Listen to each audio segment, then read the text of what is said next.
जय माताजी, जय हिंद, जय गुजरात। दोस्तों, હું આપનો લખન દરબાર। ગઈકાલે જે ઘટના બની અને વાઘોડિયાના ધારાસભ્ય હરખ પરદુડા જસ લેવા માટે જઈને પોતાના પૈસા પોતાના બેંક એકાઉન્ટમાંથી આપતા હોય એવી રીતે ચેક સાથે ફોટો પડાયો। એની પછી અઢળક વાઘોડિયા વિધાનસભાના યુવાનોનો મારી પર ફોન મેસેજ આવ્યો કે લખનભાઈ તમારે કંઈક બોલવું પડશે, આ ખોટી રાજનીતિ થઈ રહી છે, આ કોઈકના મોત પર રાજકારણ થઈ રહ્યું છે। ત્યારે આ વાત પર ચર્ચા કરવા માટે આજે આપ સૌ સમક્ષ આવ્યો છું। મિત્રો, આપ સૌ જાણો છો કે 23મી તારીખે દેના ગામના અજય પરમાર નામના યુવાનનું વીજી ઓટોમોબાઈલ કંપનીમાં કરંટ લાગતા મૃત્યુ થયું। ત્યારબાદ સંઘર્ષ ચાલ્યો। દેના ગામના હિન્દુ મુસ્લિમ યુવાનો મોટી સંખ્યામાં ત્યાં પહોંચ્યા। કરણી સેના યુવા સેનાના યુવાનો ત્યાં પહોંચ્યા અને સૌએ ભર વરસાદમાં સંઘર્ષ કર્યો, ધરણા કર્યા, પ્રદર્શન કર્યું। ત્યારબાદ ગઈકાલે લખન દરબારે અન્નનો ત્યાગ પણ કર્યો। ત્યારબાદ રાજ શેખાવત બાપુ તેમજ અલ્પેશભાઈ પુરોહિત જેવા મોટા આગેવાનો પણ આપણી સાથે આપણો સાથ આપવા માટે આવીને ઉભા રહ્યા એસએસજી હોસ્પિટલ ખાતે। મિત્રો, આ બધી ઘટના જ્યારે બની સતત 2 થી 3 દિવસ સુધી, ત્યાર સુધી વાઘોડિયાના ધારાસભ્ય કંપની વિરુદ્ધ એક શબ્દ પણ નથી બોલ્યા। એ કેમ નથી બોલ્યા એ ભગવાન જાણે અને એ પોતે જાણે અને કંપની જાણે કે શું સંબંધ છે। પરંતુ આપ સૌ જાણો છો એવી રીતે કે જ્યારે અન્નનો ત્યાગ લખન દરબારે કર્યો અને જ્યારે વાત કરી કે બપોરે 4 વાગ્યા સુધીનો સમય આપીએ છીએ, જો 4 વાગ્યા સુધી વળતર નહીં આપો તો કંપનીના ગેટ પર ડેડ બોડી લઈ જઈને વિરોધ પ્રદર્શન આંદોલન કરીશું।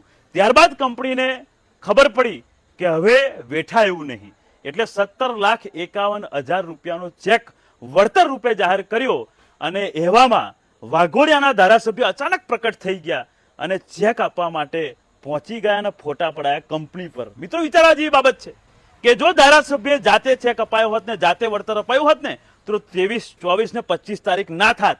ધારાસભ્યને એટલો પાવર હોય કારણ કે સત્તાધારી પક્ષના ધારાસભ્ય છે, એમની પોતાની સરકાર છે, છતાંય એમને 3 દિવસ લાગ્યા। મારે એ પૂછવું છે પહેલા તો એમને, ધારાસભ્ય તો 1 કલાક ના લાગવા દે, 1 જ કલાકમાં ચેક અપાઈ દે, પરંતુ તમે ચેક નથી અપાયા। લોકોના સંઘર્ષથી, લોકોના આંદોલનથી આ વળતર મળ્યું છે અને આ વળતર મળ્યું ત્યારે તમે ત્યાં આગળ શોબાજી કરવા માટે ચેક અપાવવા પહોંચી ગયા હતા, જેમ કે પોતાના પૈસે ચેક આપ્યો એવા ફોટા પડાવ્યા હતા। શરમ આવી જોઈએ કોઈના મોત પર રાજકારણ કરતા પહેલા। અને મિત્રો, આપ સૌને જાણીને સ્પષ્ટતા થશે કે આ જ્યારે ઘટના બની ત્યારે 24મી તારીખે સવારે ધારાસભ્યના ત્યાં નોકરી કરતો નોકર એ પણ ત્યાં આવ્યો હતો અને ત્યાં આગળ લોકોએ એ નોકરનો ઉઘડો લઈ લીધો હતો। અને મિત્રો, હું એક જ વાત કહેવા માંગુ છું કે લખન દરબારે કોઈ દિવસ જસ નથી લીધો। લખન દરબાર તો દુઃખમાં આગળ હોય, જસમાં કોઈ દિવસ આગળ નથી હોતો। અને લખન દરબારના કર્મો તો મા ભવાનીના દરબારમાં લખાય છે, એટલું યાદ રાખજો। બીજી મહત્વની બાબત કરું, જ્યારે વાઘોડિયાના ધારાસભ્ય પોસ્ટ મૂકી ઇન્સ્ટાગ્રામ ને ફેસબુક પર કે મેં પૈસા અપાયા, ત્યારે લોકોએ ભયંકર કોમેન્ટ કરી અને લખ્યું કે ખોટી ફાફાફતદારી ના કરશો, ખોટો દેખાડો ના કરશો। આ લખન દરબાર તેમજ દેના ગામના હિન્દુ મુસ્લિમ યુવાનોની તાકાત અને સંઘર્ષનું પરિણામ છે, આજે વળતર મળ્યું છે।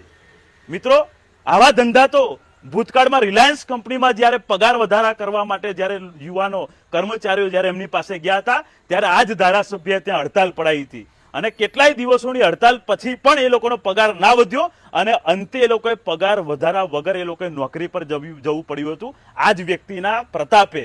તો એની બી ક્રેડિટ લેતા શીખો ને કે આ બી મારા લીધે થયું, એવું કેમ નહીં બોલતા ત્યાં આગળ?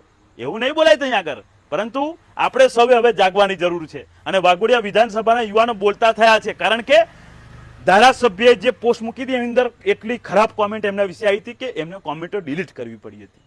વિચાર કરો, લોકો જાગૃત થઈ ગયા, લોકો ખોટાને ખોટો બોલતા થઈ ગયા છે અને વાઘોડિયા વિધાનસભાના યુવાનો હવે ખોટાને ખોટો કહેતા એક પલ પણ વિચાર નહીં કરે એટલું ચોક્કસ છે। અને મિત્રો, બીજી વાત કરું છું છેલ્લે કે 2026માં ખોટા કામોના કારણે શિક્ષણ મંત્રી ધર્મેન્દ્ર પ્રધાનને રાજીનામું આપવું પડ્યું હતું, તો 2027માં ધર્મેન્દ્ર વાઘેલાને પણ આ જ જનતા ઘરે મોકલશે, ચોક્કસની વાત છે।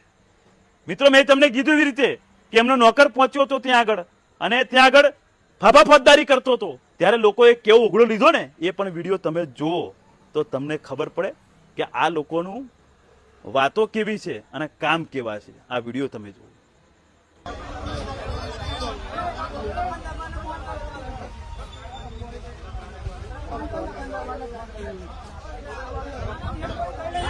Apa